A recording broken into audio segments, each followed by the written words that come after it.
नमस्कार दोस्तों, मैं डॉक्टर आशीष सिक्का आपका अपना चैनल होम्योपैथी में स्वागत करता हूं। दोस्तों, आज हम 3 रूब्रिक जो हैं उनको डिस्कस करेंगे और ये तीनों रूब्रिक आपस में क्लोजली रिलेटेड हैं।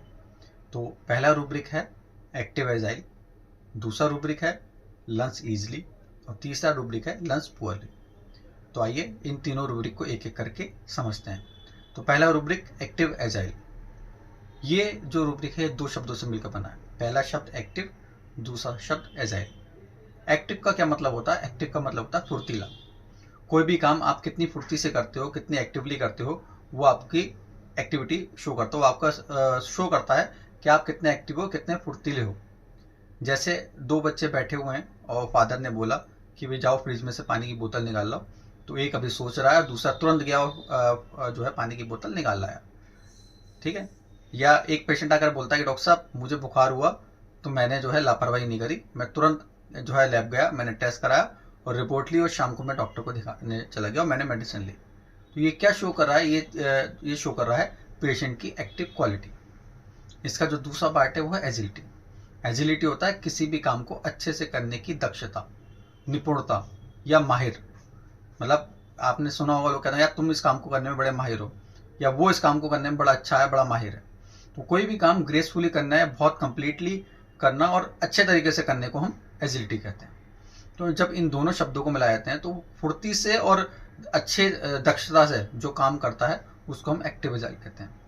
आपने दोस्तों बहुत सारे ऐसे जो अपने साथ के लोग देखे होंगे, चाहे स्कूल कॉलेजेस में या आपकी डेली लाइफ में, जो हर काम में आगे होते हैं। मतलब वो आपको हर जगह पार्टिसिपेट करते मिल जाएंगे। कहीं गाना गाना हो तो आगे मिलेंगे, कहीं डांस करना हो तो आगे मिलेंगे, कहीं कंपटीशन उसमें आगे होंगे, खेलने में आगे होंगे, पढ़ाई में आगे होंगे। ऐसे लोग हर जगह आगे होते हैं। तो इसको हम क्लिनिक पर कैसे यूज़ करेंगे वो समझना जरूरी है। आपने कई बार देखा होगा पेशेंट आकर कहते हैं कि डॉक्टर साहब मुझे जो है बुखार रहा और फिर भी जो है मैं क्या करूं, बुखार के साथ साथ मुझे घर का काम तो करना ही पड़ता है। तो मैंने पूछा आप आराम क्यों नहीं कर लेती? बोले डॉक्टर साहब काम कौन करेगा? तो मैंने कहा इतना काम कौन करता, मतलब कैसे करते हो आप? बोले कोई बात नहीं, बुखार है तो क्या हुआ, सारा काम तो करना ही पड़ता है ना, अब जो जिम्मेदारी वो तो मुझे करनी पड़ेगी। तो मैं वो सारा काम तुरंत जो है करती हूँ, सही से करती हूँ। ऐसी एक पेशेंट आके बोले कि डॉक्टर साहब जो मेरे को कंप्यूटर पर बैठने का काम है मेरा, और मेरी जो गर्दन है उसमें दर्द होने लगा और सर्वाइकल की प्रॉब्लम है और मुझे चक्कर आ रहे हैं। तो मैंने कहा आपको इसकी वजह से क्या दिक्कत हो रही है? डॉक्टर साहब इसकी वजह से दिक्कत क्या हो रही है, मुझे अपना काम फटाफट करने की आदत है और मैं जल्दी से अपना काम निपटा लेता हूँ, पर इसकी वजह से मैं अपना काम फुर्ती से नहीं कर पा रहा जिस फुर्ती से मुझे करना चाहिए। तो ये एक्टिव एजाइल के कुछ एग्जाम्पल हैं। अब आप एक्टिव एजाइल आपने बच्चों में भी देखा होगा, कुछ बच्चे बुखार में भी बहुत एक्टिवली खेलते रहते हैं, अपने काम में लगे रहते हैं, कोई मतलब नहीं होता, वो भी एक्टिव एजाइल में आते हैं। अब एक्टिव एजाइल में आप ये समझिए कि जो आपने कई बच्चे ऐसे देखे होंगे जो, या लोग भी ऐसे देखे होंगे जो दूसरों की गलती से भी सीख लेते हैं। मतलब खुद की गलती से तो आदमी सीखता है, पर दूसरों की गलती से भी जो ये लोग सीख लेते हैं वो एक्टिव एजाइल में आते हैं। यानी कि ऐसे लोग जो दूसरों को देखकर सीख जाते हैं, उन्हें सिखाने की जरूरत नहीं पड़ती।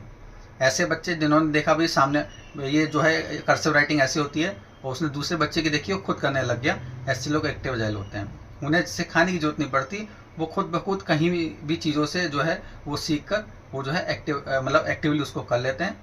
और ये एक एक्टिव एजाइल का ये भी एक बहुत अच्छा एग्जाम्पल है। आपने बहुत सारे से लोग देखे होंगे। जैसे कई बार आकर पेशेंट कहते हैं कि डॉक्टर साहब जाम लग रहा हो, कितना मर्जी जाम लग रहा हो, भीड़ हो, मैं तो झट से अपनी बाइक जो है उसमें से निकाल लेता हूँ, मैं तो कहीं ना कहीं से निकाल के निकल जाता हूँ, मैं जाम में कभी नहीं फंसता। एक आकर बोली पेशेंट कि मेरे बेटा तो इतना ज़्यादा फुर्तीला है कि अगर ट्रेन कहीं 5 मिनट रुकेगी ना, उस दौरान ही पानी भी मिल जाएगा, खाने पीने का सामान मिलेगा, सारे काम तुरंत कर लेता है, हमेशा टाइम पर आ जाता है।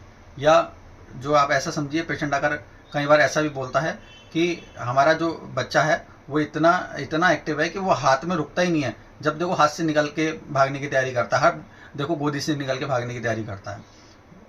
इसके अलावा जैसे कई बार टीचर्स ने कोई प्रोजेक्ट दिया कि भाई आप ये प्रोजेक्ट बना लो, तो कुछ बच्चे तो बहुत सोचेंगे कि ये जो है कैसे बनाएं, क्या करें, पर जो एक्टिव एजाइल होंगे वो तुरंत बना लेते हैं, देखते देखते वो जो है प्रोजेक्ट की पूरी रूपरेखा बना लेंगे, पूरा प्रोजेक्ट बनाकर जो है वो प्रेजेंट कर देंगे। तो ऐसे जो बच्चे होते हैं वो मोस्टली क्या है कि उनको सिखाने की जरूरत नहीं पड़ती, दूसरों की चीज़ों से वो सीख कर आगे बढ़ जाते हैं। अब इसके साथ जो रूब्रिक है, वो जो अगला रूब्रिक है वो मैं बताता हूँ, लर्न्स ईजिली। लर्न्स ईजिली जैसे इसके नाम से है कि आसानी से सीख लेना। आसानी से सीख लेना और एक्टिव एजाइल, इन दोनों में फ़र्क क्या है? सीख तो वो भी रहा है, सीख तो ये भी रहा है।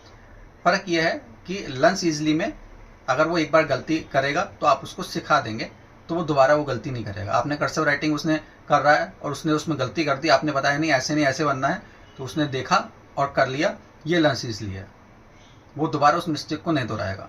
बट एक्टिव एजाइल में क्या है, उसको ये सिखाने की भी जरूरत नहीं पड़ेगी, वो दूसरे का देख के ही वो जो है करना, वो एक्टिव एजाइल कहलाता है। अब इस रूब्रिक का जो तीसरा, जो इसके साथ जो तीसरा रूब्रिक है वो है लर्न्स पुअरली। लर्न्स पुअरली क्या है? जैसे इसके नाम से है कि सीखने में असमर्थ, मतलब बहुत पुअर है, सही से सीखने में बहुत दिक्कत करता है। जैसे पेशेंट आकर बोलता है कि डॉक्टर साहब इसको तो जितना मर्जी समझा लो, ये अपनी बात को उस बात को समझता नहीं है, वही गलती बार बार करेगा। बोले डॉक्टर साहब एक बार बाइक पर मैं बिना हेलमेट के जा रहा था और मेरा एक्सीडेंट हो गया, मुझे चोट लग गई, पर फिर मैंने वही जो है करता हूँ, फिर भी मैं जो है बिना हेलमेट के ही जाता हूँ। तो यानी कि वो अपनी पिछली गलतियों से नहीं सीख रहा, वो लर्न्स पुअरली है। एक आदमी किसी एक आदमी से धोखा खाता है, उसके बाद भी बार बार वो धोखा खाता रहता है, बार बार वही गलती करता है, वो उसी तरह से धोखा खाते रहता है। एक आदमी के साथ चीटिंग हुई और उसी वे में उसके साथ अलग अलग लोगों ने उसके साथ चीटिंग करी, पर हर बार वो उन्हीं के बहकावे में आकर फंस जाता है और अपना पैसा जो है वो जो है गवा देता है। ये भी लर्न्स पुअरली का एग्जाम्पल है। तो उम्मीद करता हूँ कि आपको ये तीनों रूब्रिक समझ आए होंगे। तो हैं तीनों क्लोजली रिलेटेड, बस थोड़ा थोड़ा फर्क है। मेरा ये वीडियो आपको पसंद आए तो लाइक करें, शेयर करें और सब्सक्राइब करें। Thank you.